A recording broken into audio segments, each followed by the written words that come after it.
സെക്രട്ടേറിയറ്റിന് മുന്നിലെ സമരത്തിന് പിന്നാലെ ആശാ വർക്കേഴ്സ് നടത്തുന്ന രാപ്പകൽ സമരയാത്രയ്ക്ക് കാസർഗോഡ് തുടക്കം. ആവശ്യങ്ങൾ സർക്കാർ അംഗീകരിക്കാത്തതിലാണ് പ്രതിഷേധം ശക്തമാക്കുന്നത്. ജൂൺ 17-ന് തിരുവനന്തപുരത്ത് സമരയാത്ര സമാപിക്കും.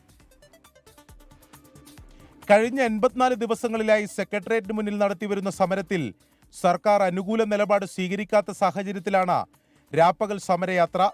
ഓണറേറിയം വർദ്ധിപ്പിക്കുക, വിരമിക്കൽ ആനുകൂല്യം പ്രഖ്യാപിക്കുക ഉൾപ്പെടെയാണ് പ്രധാന ആവശ്യം. Kerala ASHA health workers association സംസ്ഥാന ജനറൽ സെക്രട്ടറി MA ബിന്ദുവാണ് ജാഥ നയിക്കുക.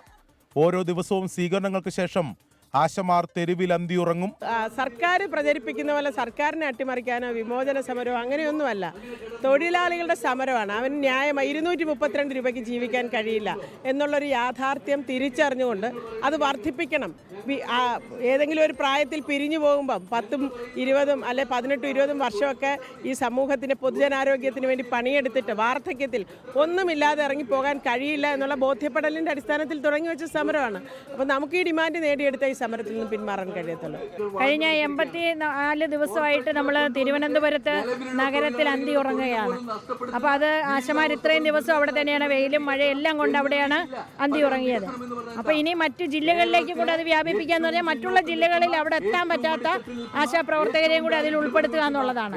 13 ജില്ലകളിലെ പര്യടനത്തിന് ശേഷം ജൂൺ 17 തിരുവനന്തപുരത്ത് മഹാറാലിയോടെയാണ് യാത്ര സമാപിക്കുന്നത്. വിവിധ രാഷ്ട്രീയ സാംസ്കാരിക സംഘടനാ പ്രതിനിധികൾ യാത്രയുടെ ഭാഗമാകും. 24 കാസർഗോഡ്.